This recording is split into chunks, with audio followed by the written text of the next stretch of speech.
भाजपा के प्रदेश अध्यक्ष बाबूलाल मरांडी ने कहा कि उन्हें जान का खतरा है। उन्होंने कहा कि मेरे और मेरे परिवार पर हमला करने के लिए सुपारी दे रही है राज्य सरकार। भाजपा प्रदेश अध्यक्ष और झारखंड विधानसभा में नेता प्रतिपक्ष बाबूलाल मरांडी ने सोमवार को प्रेस कॉन्फ्रेंस कर कहा कि मुझे समेत स्वजनों और करीबियों पर हमला करने के लिए अपराधियों को सुपारी दे रही है। गिरिडीह में प्रेस कॉन्फ्रेंस कर बाबूलाल मरांडी ने कहा कि उन लाखों लोगों की आवाज उठाते रहेंगे जो भ्रष्टाचार, दमन और भय की राजनीति से पीड़ित हैं। बाबूलाल मरांडी ने कहा कि उन्हें कुछ विश्वसनीय स्रोतों से जानकारी प्राप्त हुई है। राज्य सरकार के शीर्ष नेतृत्व से जुड़े कुछ अत्यधिक भ्रष्ट और आपराधिक प्रवृत्ति के अधिकारी उनके परिवार और उनके निकट लोगों के खिलाफ षड्यंत्र रचने में लगे हुए हैं। उन्होंने आरोप लगाया कि इन अधिकारियों को सरकारी संरक्षण प्राप्त है। वे उन्हें डराने धमकाने के लिए संगठित योजनाओं का सहारा ले रहे हैं। इसमें हमले की साजिश से लेकर झूठे मुकदमे, चरित्र हनन और फर्जी स्टिंग ऑपरेशन तक की तैयारी शामिल है। मरांडी ने कहा कि सरकार उनके खिलाफ इसलिए सक्रिय हो गई है क्योंकि उन्होंने अनेक घोटालों और भ्रष्टाचार के मामलों को सार्वजनिक रूप से उजागर किया है।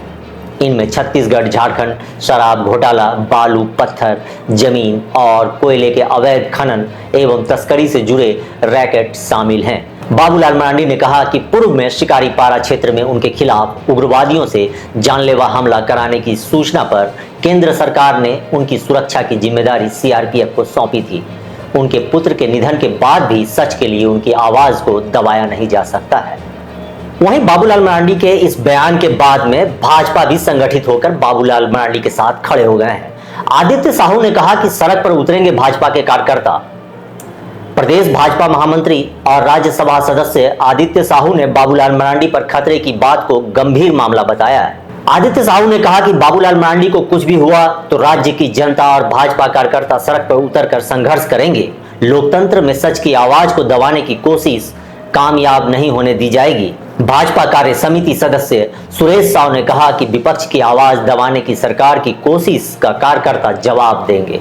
वहीं बाबूलाल मरांडी के इस बयान पर झारखंड मुक्ति मोर्चा ने भारतीय जनता पार्टी के प्रदेश अध्यक्ष और नेता प्रतिपक्ष बाबूलाल मरांडी द्वारा लगाए गए आरोपों को सस्ती लोकप्रियता हासिल करने वाला बताया है। झामुमो के महासचिव और प्रवक्ता विनोद कुमार पांडे ने इन आरोपों को हास्यास्पद बताते हुए इसे सस्ती लोकप्रियता हासिल करने का हथकंडा करार दिया है। विनोद कुमार पांडे ने इन आरोपों को निराधार और राजनीति से प्रेरित बताया।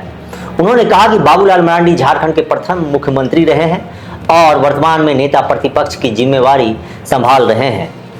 उन्हें ऐसे छिछले और आधारहीन आरोप लगाने से पहले अपनी गरिमा और जिम्मेदारी का ध्यान रखना चाहिए। यह स्पष्ट है कि झारखंड के मुख्यमंत्री हेमंत सोरेन और उनकी सरकार की बढ़ती लोकप्रियता और जनहितकारी नीतियों से वे निराश और हताश हैं। उन्होंने आगे कहा कि मरांडी जी का यह रवैया झारखंड की प्रगति के खिलाफ है।